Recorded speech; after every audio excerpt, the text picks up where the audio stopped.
And I think it's important to have intellectual honesty in this conversation. I'm asking you about GDP per capita. Canada's population has swelled in recent years, which has masked our GDP per capita, which is per individual. Each Canadian is getting poorer. They're getting poorer, Minister. This is an issue. So I'm asking you again, just a number.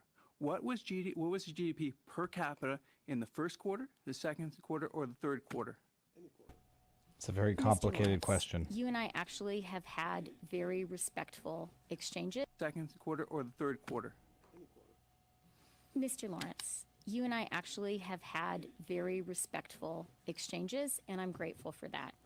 But I have to say, after your leader's performance last week, where he jumped to accusations of terrorism, alarming all Canadians, and after the vote of your party to fail to support Ukraine, it is a bit rich to take this. You laid out in the beginning of the meeting. She just said it's a bit rich to take this tone. Oh my God, is that awful? Scornful. Oh my, it's just, it's a bit. First of all, she looks like Skeletor. She looks like a cartoon villain. In Canadian Parliament, for those who are listening on podcast, donning the Ukrainian flag ribbon. It's a bit rich for you. For you to be taking that tone. How about you answer the bloody question, you deaf dingbat? How about you answer the question? Your party to fail to support Ukraine, it is a bit. To fail to support Ukraine. He's talking about the impoverishment of Canadian citizens. Your failure to support you. It's rich that you take this tone with me. Rich to take this. You laid out in the beginning of the meeting that we should give time to answer the questions. That has nothing to do with the question, and I would indulge you to take a look at what kind of relevance your answer has to the question at hand. Thank you for that point of order. Yes, Minister, to be relevant, and it was so MP Lawrence. Thank you. Thank you. So hold on a second. So you mean the answer to the question about what the per capita GDP of Canadian citizens is had nothing to do with Pierre Poilievre last week talking about the border explosion and support for Ukraine? Oh, thanks. Chrystia Freeland, when she's not saluting Nazis, she must study Logic 101. Since unfortunately you're unwilling to, and I say that with the greatest respect. Don't say it with respect. Say it with scorn and disdain for the awful creature that Chrystia Freeland is. First quarter it was negative 0.6. That's not good. For the second quarter it was negative 0.28. That's not good. RBC predicts it per capita will be negative 0.31. That's not good. Canadians are getting poorer, Minister. In the U.S., the average She's GDP per capita is about $80,000. In Canada, it's a little over $50,000. That's a $30,000 gap. That gap has never been bigger. Yes, GDP relates directly to the wealth of the nation. And you know what? It's not the super wealthy. It's not the Trudeaus and the Morneaus that get hurt. Or the Freelands. It's the people at the lowest end of the spectrum. Because when you lose 10% of your wealth and you're a Morneau, that hurts a little bit. But when you're a single mom just trying to get to the end of the month, that means you don't get to feed your kids. I will say what I say every time. Hate is a strong word, and it's a very toxic emotion to have. I hate Christopher. I hate her. I loathe her. The sound of her voice. It's not because it's like any particular voice. It's because I associate it with a lying, deceitful. What's the word I was? It was haughty, arrogant, and disdain.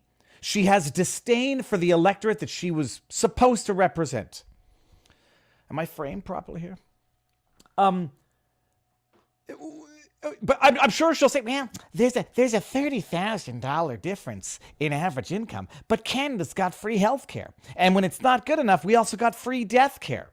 Oh, well, cost of living is cheap in Canada because you live off the bugs and the bread, and so you don't need $80,000. You can make do with $50,000. Oh yeah, and it's an amazing thing, by the way. GDP, gross domestic product, how much people make. The way they falsify all of the statistics, the way they fossilize, the way they falsify population growth. Well, open your borders to open immigration. See what happens there. Hashtag Ireland. We'll get there in a bit. Open your borders so that you can pretend that Canada is a place where people want to go, as opposed to a place where you've just opened the floodgates for people to come. And they say, oh, well, the GDP's going up. Well, because we've just let in a bunch of people, so productivity is going to go up, but per capita is going down. Per capita, you're letting in a new demographic, new residents, whatever, who are not contributing to the system in as much as they're taking from the system. And so what ends up happening? Healthcare gets overloaded. You can't service the citizens who have paid into this their entire lives. Well, don't worry about that. We can kill them. 4.1% of all death in Canada in 2022, government-inflicted death. I was going to say government-sanctioned murder, but I'm sure that some of those, what were they up to now? 13,500 Canadians, if you believe the number, and the number's a wildly low estimate, euthanized in Canada, mercy killing in Canada. 4.1% of the Canadian population death is inflicted by the government. In Quebec, for a little while, I'm not sure if it's still number 3 on the top 5 of death causes, was the jab, not that jab. Euthanasia. 3rd leading cause of death in Quebec. They had to pull back a little bit because, when that news broke, it's a little embarrassing. Canada, home of the brave. Land of the euthanasia. Chrystia Freeland, that disgusting, awful human that she is, excuse for a human, sits there and listens to the question, what is the per capita GDP? Tell me. Mister, the performance of your leader last week when he jumped to conclusions. Oh, I'm sorry. When he jumped to conclusions as opposed to when Justin Trudeau jumped to conclusions about the cause of another international incident the day it happened? Oh, no. That didn't cause any panic. That couldn't have cost people their lives. Oh, he caused panic among the population. Oh, you mean like when Justin Trudeau sits there and says, those people are putting us all at risk. Those people? Oh, my gosh. So after you've come to grips with your hatred for a human being, you have to say, you have to try to believe in some form of cosmic justice, and you have to then resign yourself to the idea that if there is no cosmic justice, goodness is its own reward, and you can only work on yourself. And you can't compare yourself to others. You can only compare yourself to you yesterday. And now you acknowledge that you have human feelings of hatred, and loathing of another fellow creature human who I bet she smells bad. Like that it's my olfactory sense. When I despise someone, they could be wearing Fahrenheit. They could be wearing the best, what's it called? Old Spice. It will merge with their pheromones and they will smell bad to me. I didn't ask Kyle yesterday, Justin Trudeau's half-brother, if his brother smelled bad. I thought that would have been a little inappropriate. Oh, good afternoon, everybody. Good afternoon. And by the way, so I got a bunch of cool stuff in the P.O. box yesterday. I got a digital clock. I just haven't set it up yet. This is to replace that one right there. I don't know why. The person who sent this to me said, take this digital one. It'll be cooler in the back. So I'm going to set this up this afternoon. This morning I had I had a car issue. The car didn't want to start, and I don't know if it's the battery or an alternator. I don't know anything about anything when it comes to cars. So there's that. What's up, everybody? For those of you who don't know, was that a gay? I presume you're talking about those people? No, it wasn't. Go listen to Justin Trudeau. Those people are putting us all at risk. Oh, let me bring it up. I'll find it later. It wasn't a gay impersonation. It was a Justin Trudeau impersonation. The way he said it, it was bizarre the way he said it. Kyle was a cool hippie. So for those of you who missed the show yesterday, although I don't think there were very many of you because I think on Rumble, I don't think I can post it to YouTube. I don't think I really want to take an unnecessary chance. So you'll have to watch it on Rumble. Kyle Kemper, Justin Trudeau's half-brother, was on yesterday. The dude is amazing. And it's an amazing thing where, they say nurture over nature, genetics and whatever. Kyle had a different upbringing than Trudeau. He's the son of Margaret Trudeau, but the son of Friedhelm Kemper, not Pierre Elliott.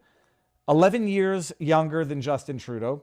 And I mean, you could not imagine two more polar opposite humans, spiritually, ideologically, intellectually, than Justin Trudeau, the fascist, tyrannical, narcissistic, sociopathic dictator, and his half-brother, Kyle Kemper, who is thoughtful, insightful, easygoing, loving, and caring about humanity. All right, that's good. That's just an energy drink. But the amount of things that have sucralose in them I now finding quite shocking. So yesterday's show was fantastic. I'll do some housekeeping and some house cleaning while everyone trickles in. And let me make sure. Are we live currently on Rumble?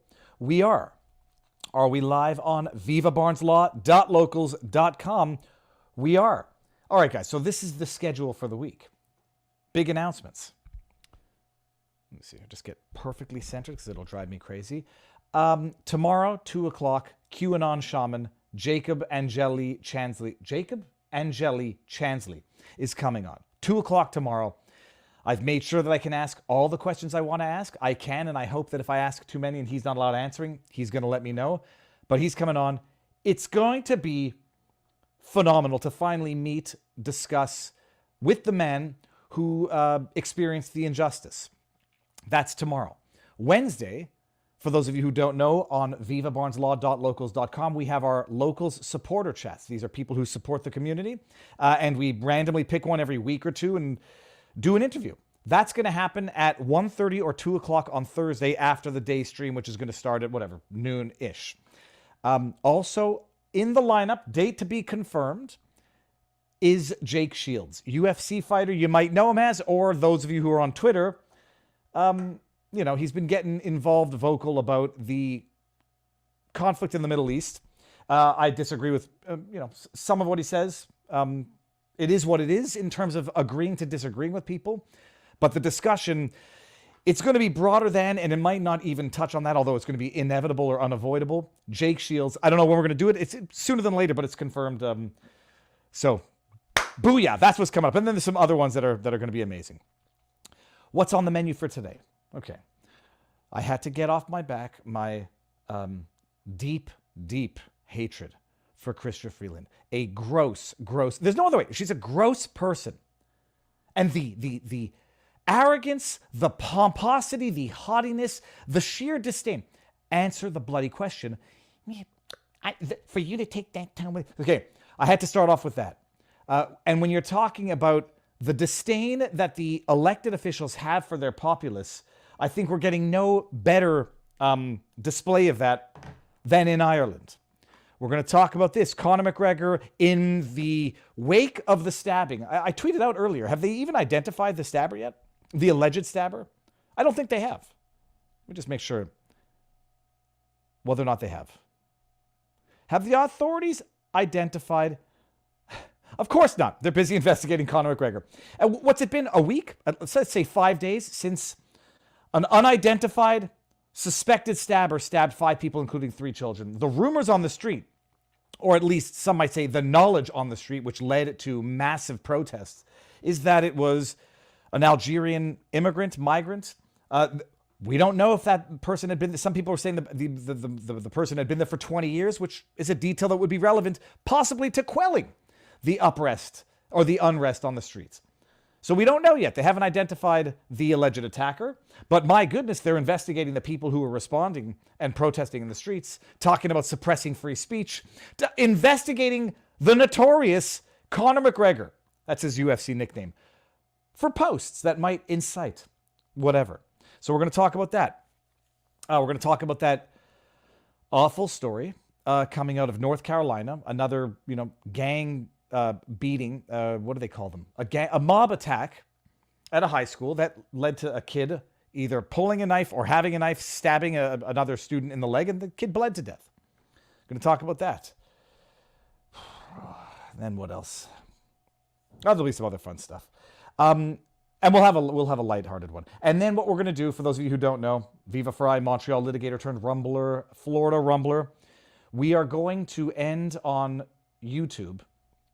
After the first story, we'll cover some fun stuff, some idiotic stuff, just to cleanse our palates.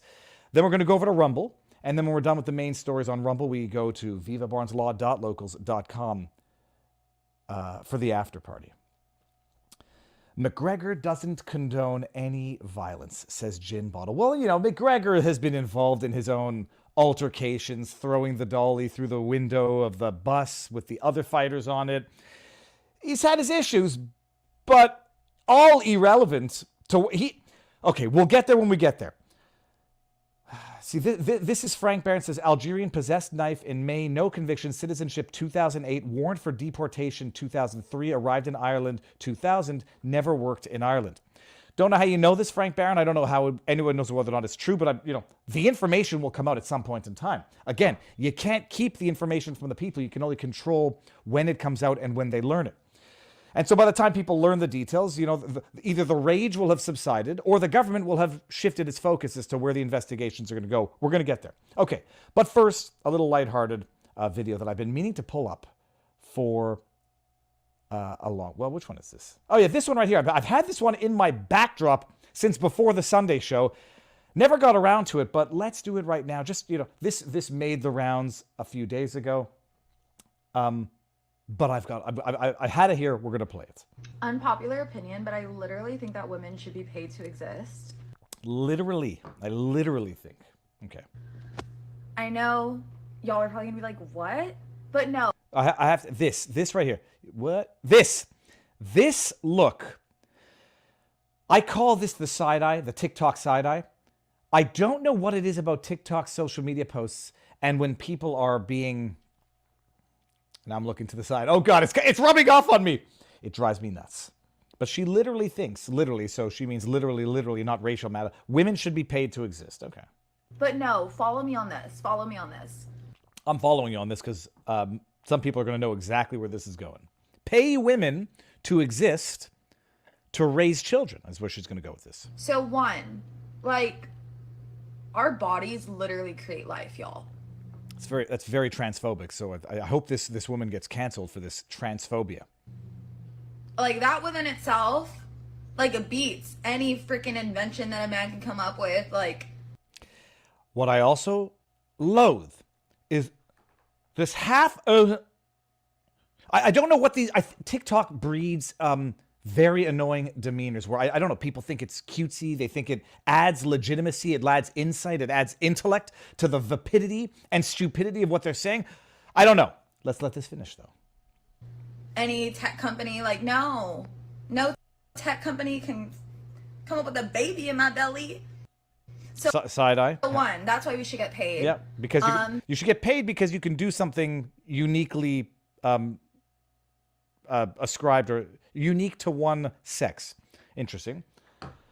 By the way, I do happen to think that countries should offer good maternity leave if you want to grow the population. It sort of seems like a no-brainer, but...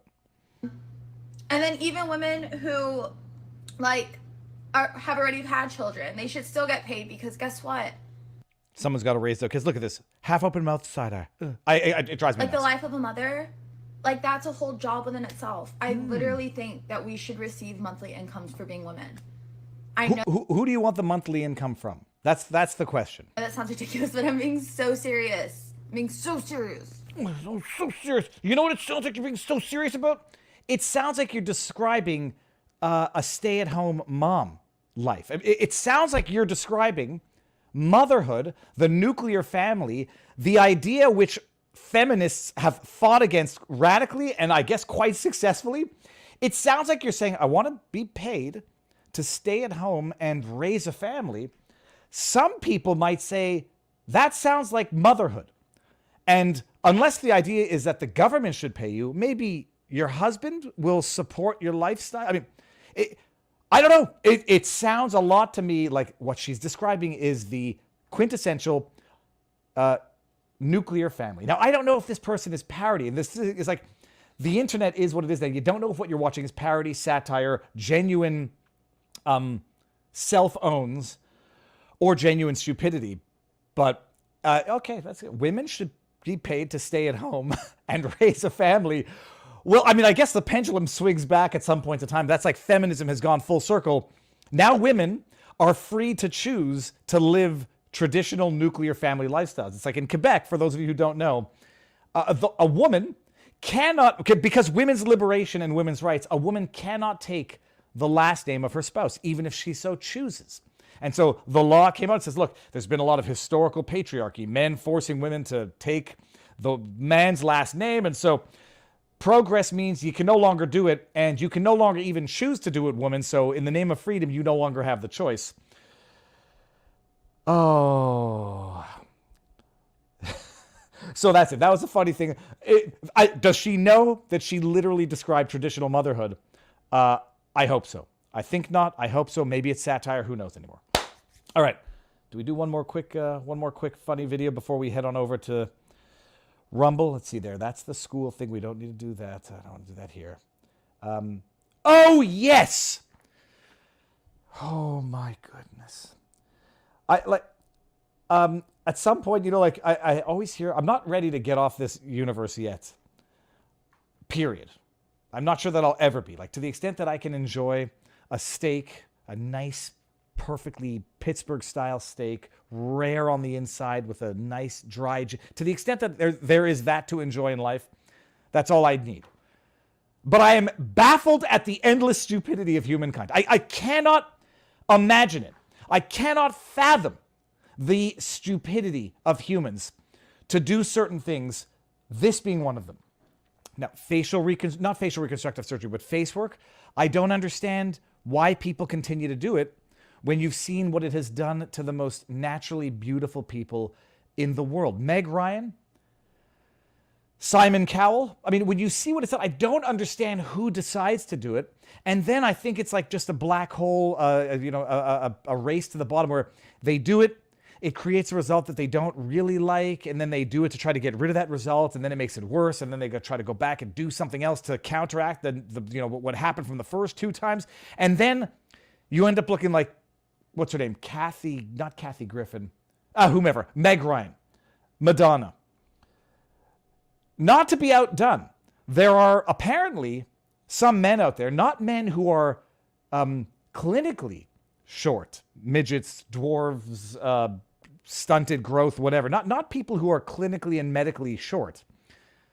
Dudes who are taller than me who say, you know what? I really want an extra 4 inches. So I'm going to have surgery, break my femur bone, have metal rods that I can expand with magnets, go through 7 months of arduous hell, torture, risk infection, risk death, so I can be 6'1" instead of 5'7". Oh my, but it's not possible. And I had to Google it to make sure that, I don't know if these stories are legit. They look legit. It's a thing. Oh, now I'm going to get copy claimed on. Okay, I'm going to turn the volume down. I'm not going to. Look at this. It's some music on TikTok, but I'm not getting copy claimed so I can make money for YouTube on this. The men who dreamed of being taller. Oh, yeah. The men who dreamed of having bigger penises. Let's just cut your penis in half and add a section. Risk infection, risk losing it to maybe make it bigger. I mean, oh my gosh. The men who dreamed of being taller, before and after picture. And I'm going to pause it here. Just look at their legs. They are no longer proportionate to begin with.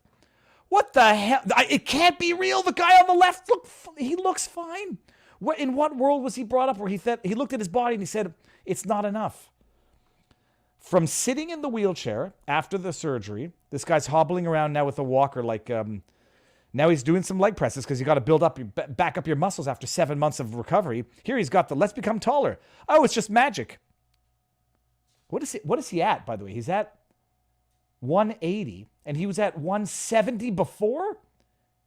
Dude, the dude's taller than me before. By a lot. Still think I could take him, but whatever. Look at the recovery process. In the process, the guy's hobbling around with sticks, pushers, and walkers. Now he's running. Look at that. You got to learn to run with it. Maybe one day. I don't know if I believe in God. We believe in a creation or something created that which is all here. Someone created us. To say that you look at 7 months after the lengthening process, 7 months, it doesn't look like he's walking right regardless. I mean, it's impossible that people would choose to do this with their bodies because they're dissatisfied with their bodies. Here's another guy.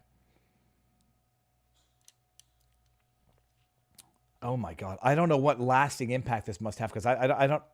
There you go. Look at this success. It makes no sense to me. I cannot understand the world in which we live. what people have always been insecure about their bodies, and now science has given us ways to radically alter our physical appearance. And for what? Do we believe that anybody who was dissatisfied so fundamentally with their existence that they felt the need to surgically add 10 centimeters, that after that's done, they're not going to find something else to be dissatisfied with in their body? And then you get people promoting it. How much does it cost? I mean, it's the corruption of humanity. It's, be thankful, says Anita Smith. Absolutely. Not just be happy. Like, wait until that dude finds out that being tall is not that much fun. Get on an airplane. I don't need to go first class. I don't need extra leg space. It doesn't matter if they stick me in the back of the airplane. You know, like the literal back row that doesn't even recline? Doesn't bother me. Look at this. Oh, yeah, you see this? Oh, can't even see them.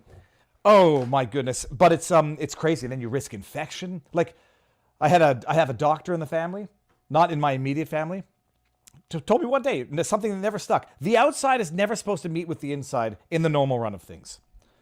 You're going to go smash open your femur so you can get 10 centimeters and do what? Can you ever play basketball again if you're, I don't know. I don't know if the portion that they operate on, is stronger or weaker.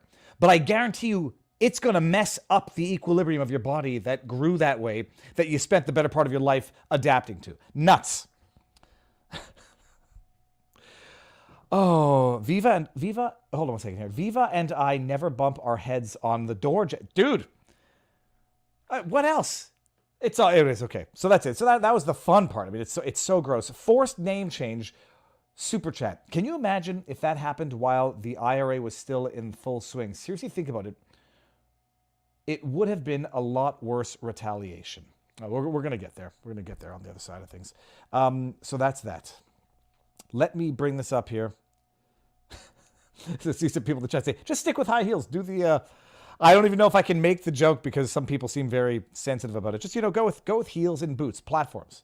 It's so crazy. Okay. What else? 5'3", 3,300 pounds. Okay, that might be a joke. I can roll anywhere.